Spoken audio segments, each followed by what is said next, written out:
Zoom, but good afternoon. I think in Botswana we say Dumelang. Uh, Sorry for my pronunciation. So I'm very happy to be with you today, even if it's only virtually. And first of all, I would like to thank the organizer for this invitation. So my name is Laetitia Lempereur. As Anna said, I'm at the Food and Agriculture Organization of the United Nations. I'm based in headquarters in Rome, and I'm coordinating the work on ticks and acaricide resistance at global level. So it's a bit weird to not seeing anybody, but I'm so glad to see this initiative happening in country. Yeah, that's Dumelang. I cannot hear you, but I'm very glad to see you. So I'm very glad to see this initiative happening in country, and especially in a wonderful country as Botswana. But I never been, in few weeks I will be visiting your country. So I'm very glad to be here today. So now I will present you something on a broader scale, I would say more on the global scale, and to show you what we are doing here at FAO with different countries and regions, and maybe to inspire at some point Botswana and the different stakeholders to go further in tick and tick-borne disease and acaricide resistance control and mitigation, based on the worldwide recognized recommendation that are in the guidelines, but of course that should be adapted to the local context and the specific needs. So Anna, I don't know if I have a little bit more time than what was expected, because I wanted to show just a video before starting in the explanation of what is in the guidelines. So if you allow me, I will just share a short video. So let me find the best way to do that. Share, and then I cannot share the sound, so it will not be, it will not work. And the specification of the Zoom is not allowing me to share that video. So doesn't matter. I will directly. Sorry, I will put the link in the chat because I can't share that. Well, do you want me to play it from here? It will be complicated. Yeah, I think it's better to. So I will then just share my screen. Can you see it? Yes, we can. Perfect. So today with you, I'm very proud to share that major milestone for us is the release of the 2025 FAO guidelines for sustainable tick control and acaricide resistance management in livestock. And it's the result of 2 years of collaborating work with international experts and stakeholders around the world. So why we needed these guidelines? So the last guidelines were outdated and dated from 2000, I think, so more than 20 years. And I will not tell you, because I'm sure you know that ticks are a very important vector of disease, and it's impacting the economy, especially in countries, tropical and subtropical countries. So, but as you know, that chemical acaricide remain the main tools that we have, the core defense, but we are facing and more the resistance, especially due to the overuse and the misuse of these acaricide products. So but despite the growing concern, and you will see, I will show you some maps and some references, the effective resistance management, it's hampered by outdated data and fragmented information and approach. So basically, these guidelines try to close this gap and offering latest regional insights and clear, harmonized information and sometimes some technical information, for example, on different methods to manage and mitigate the acaricide resistance. So basically here you can see it's one of the map that we can find in the guidelines where you can see the different reports. So it's based on either literature or on data that we receive from country and laboratories. So you can see that the resistance have been reported in major tick species affecting the livestock. So here, really, these guidelines is focusing on livestock and the most economically important tick species that we have. And you can see that most of the problem it's of course on the one host ticks, the Boophilus species, but also you can see that we have report here on the map with the cross. We have report on multi-host tick species with acaricide resistance, and you can see we have that around the world. But of course, especially in tropical region, in Latin America and in Africa, but also in Asia and Oceania. So what we can add on that map is that from Africa to Latin America, the resistance to nearly all major acaricide class is now documented. And in some areas, the tick are even multi-resistant to every product currently authorized for use in cattle, especially for dairy cattle. So that's the reality, and that's where we are for now. So for Botswana, we didn't have any information for now, and it was not then included in this map. So as I said already, the spread of this highly resistant tick population significantly reduced the effectiveness of the acaricide, and then it's creating a treatment failure and a rise of this resistance. So how it happened and how it increased, it's the high frequency of the acaricide use, but also it's the misuse with incorrect dosage, at some point the use of substandard and counterfeit product, or again the inappropriate application of the different formulation. So we can see based on that the impact, the consequence of acaricide resistance going beyond just the treatment failure, but and also the increase of the cost of the treatment, but also the loss of production.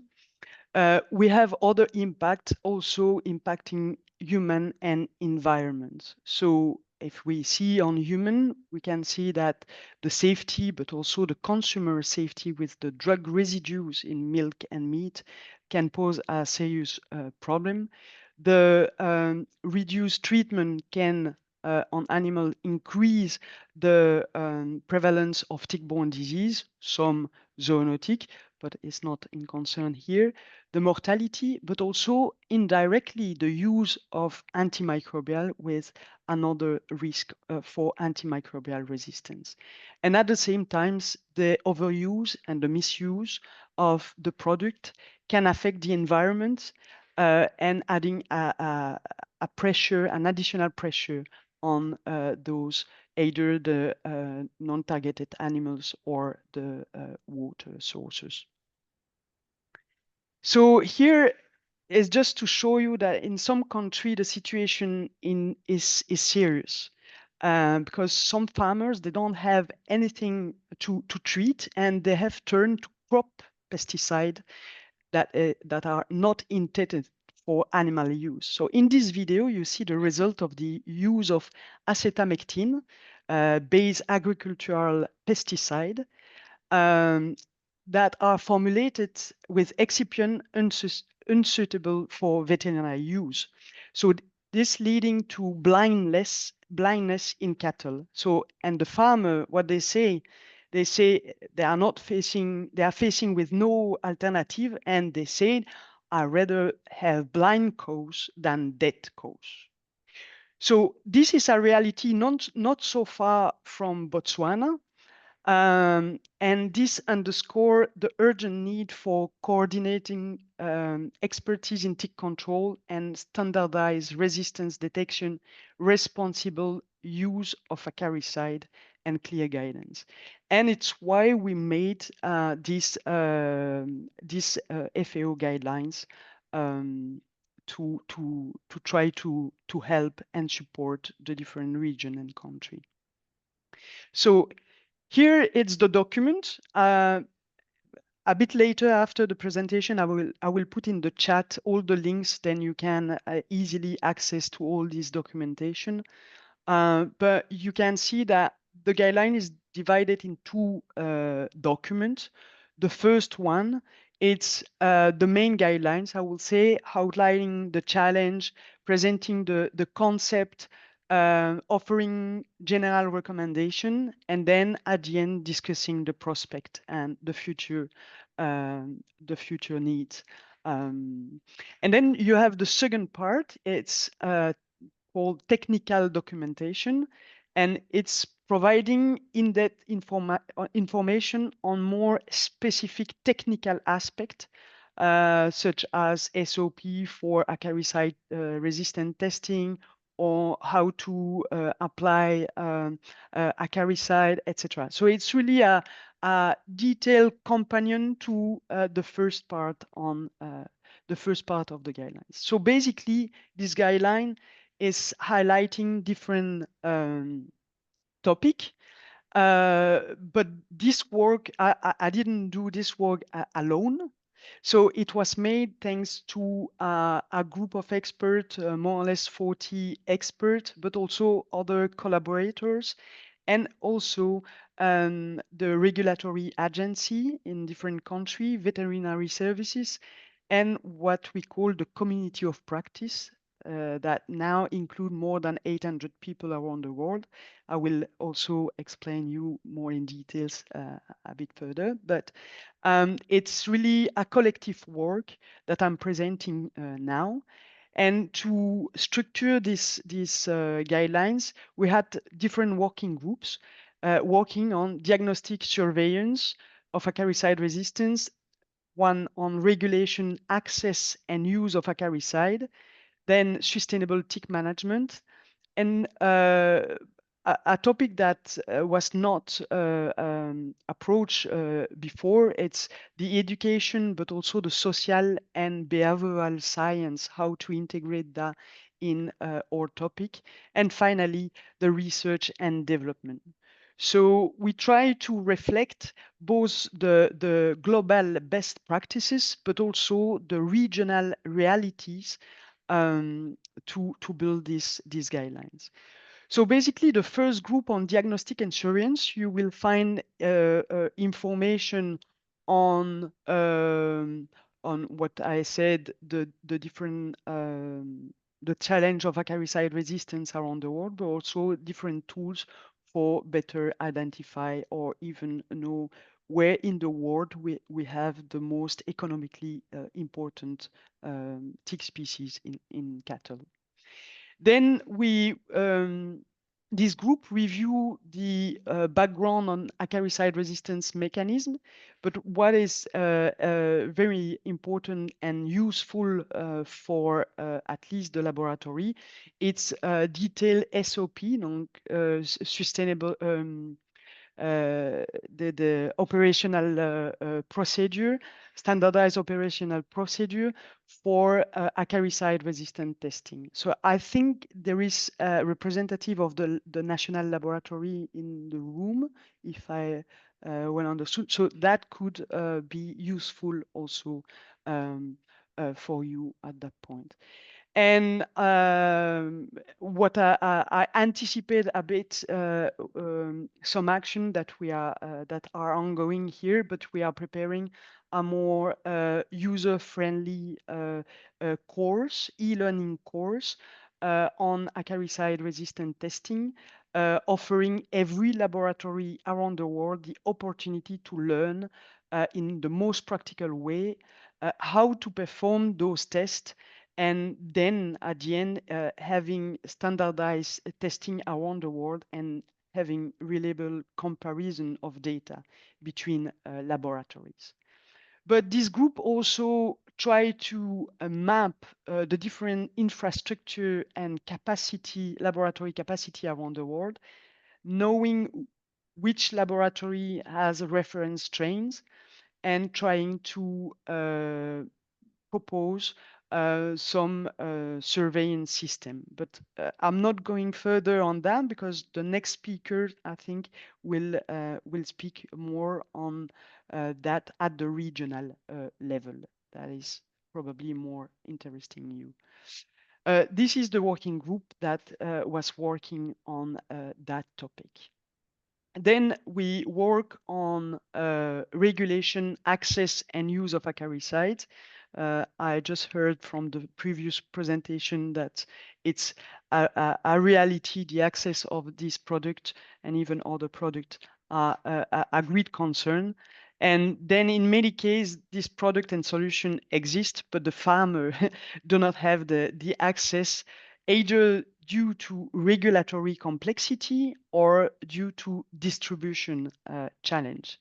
So we had the objective to provide guidelines to support the regulator, government, and drug manufacturers, but also we wanted to demystify the regulation and the access to a document where we summarize the regulatory framework and also the challenge linked to access and regulation.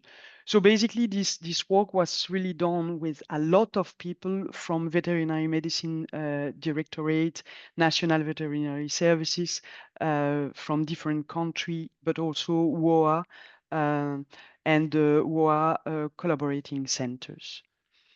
So what is in the guidelines? We try to give guidance and collect the guidance for what is needed to evaluate the safety, the efficacy, and the quality of this product.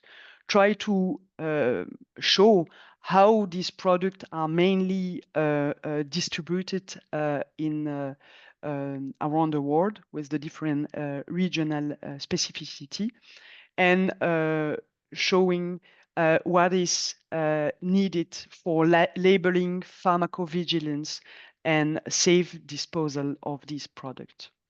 So basically, based on that, we now have to move a bit further with the different stakeholders, regulators, etc., to help in the future a better accessibility of this product. And this is again the group who work on that topic. And then another part of these guidelines is really more on the control, the sustainable tick control, where we arrive at one big agreement is that this requires what we call the integrated tick management, integrated approach that combine different tools and techniques, but which needs to be adapted to specific environment, social, economic context, cultural context, and even individual context. So of course, in the guidelines, we are giving what is available, currently available, but if we have to work in a specific context, this should be translated, this should be adapted to what is available and what is adapted. So basically, this group tried to list all the cause and the impact of tick control, tick-borne disease, and acaricide resistance. And either first in the guidelines, we describe the different strategy for tick control and integrated tick management. And in the technical documentation, we approach the best practices to use this acaricide, but also to implement this strategy.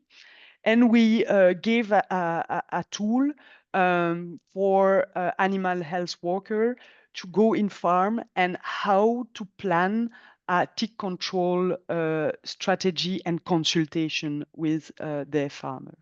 Of course, we listed all the challenge and the opportunity of existing integrated tick management. They were implemented in different region and country to show that it's possible, but of course, there is some challenges that should be taken into account for that. We listed also future methods that are not yet commercialized, but that is giving and showing very nice future opportunities, probably in few time. So this is the group who made. As I told you, I was not alone. There's a lot of people behind these guidelines.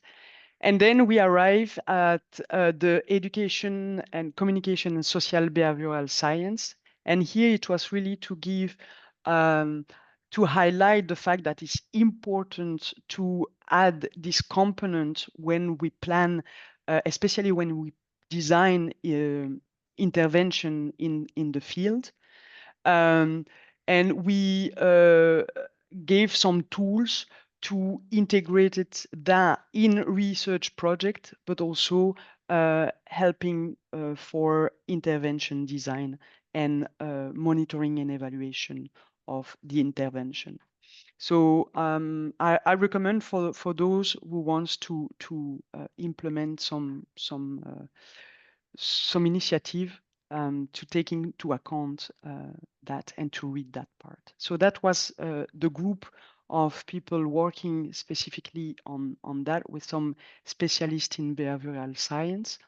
And finally, we had the research and development group, who was a group who coordinate the contribution of each other groups and try to put the reflection together, but also with a broader consultation with the community of practice. And they designed that research agenda based on 4 key research priorities for research. The first one was the need of fundamental knowledge expansion to improve the current tools that we have for prevention and control, but also opening pathway for new approach and innovation in terms of prevention and control. Then the second key area was the resistant diagnostic, where we need to optimize what we have, but also trying to have innovation for especially faster and point of care testing development. Then we have to strengthen the surveillance with a focus on supporting the farmer, but also the decision makers to have a timely and effective response to offer. And finally, it's about advancing the prevention and control methods, including both chemical and non-chemical tools, but also all this integration in the integrated tick management. So this part is at the end of the guidelines, and you will see that we will have this research agenda to try to show the the most important point needed to advance tick control. And this is the group who made that with, of course, the other groups. So basically, as I said, is a real collaborative effort. And on behalf of the FAO, I really thank all the partners and collaborators who made these guidelines. At the end of the guidelines, you will see that with the research agenda, we try to shape the future and outline the next steps to drive coordinated cross-sectoral action needed at national and regional level. And we identify 5 key objectives. The first about the reinforcement of diagnostic and surveillance, especially for acaricide resistance. The second one, it's about the best practices and trying to define locally adapted best practices. The third one, it's about to increase and raise the awareness across the livestock value chain of the impact, the issue, but also the further issue that can arise with the overuse of some product. The for one, it's about research and innovation. We were just speaking about that. And lastly, it's about reinforcing the regulatory framework. So really, these guidelines intend to support the countries in the tick control plan and mitigation of acaricide resistance. And they give broad direction, suggesting example and regional example. But of course, as I said, this needs to be shaped for country to reflect the priorities of the country and identify the best suitable control strategy.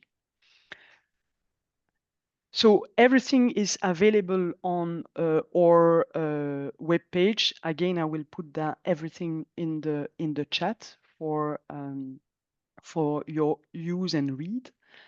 But I'm just anticipating few activity that we have. We will translate these guidelines in a more I would say practical and pedagogical way. So we are preparing e-learning that can help practitioner but also student to understand a better understand the tick issue and the acaricide resistance and all the different possibilities that are offered. And this was possible thanks also with external support, especially from the UK government. And then we really hope that this material will help the different stakeholders in countries to better understand the issue. So finally, I will stop here. Then we have some time to discuss or to have question. But what I can say also is that during this guidelines development, as I said, we were asking and we create first a community of practice. What is a community of practice? It's an open space where we invite people interested in the topic to join and to discuss, to share their experience. We organize webinar, we have open forum for question, etc. It's a real community that are sharing information, and even it's really helping in developing initiative at regional, but also inter-regional level. And this community was also helping us in developing these guidelines with the consultation. And then, I mean, what I will say is that it's a real example that it's working, and I invite all of you to join. If I suppose if you are here in the room, is that you are interested by ticks. So I really invite you to join this community. Is free. You can also meet people from different countries, either in your region, but also from other region, and sharing experience. So really, I'm really inviting you to join this community. So basically, these guidelines, but in fact, it's not the end. It's really the beginning of a global response to the crisis that we are facing with the tick control and the acaricide resistance. So we try to have now the scientific foundation and a ready community to continue to work. And as I show you, the next step, concrete next step, it's about some educational tools on our side, but also we are working with laboratories for the acaricide resistant testing, where for now we are building networks global at first to harmonize and standardize these acaricide tests to improve the trust that we can have, and trying to have, if possible, reference values to be used across region or the world. But of course, we are very happy to see all country level initiative popping up and trying to support the stakeholders and the farmers. So thank you very much.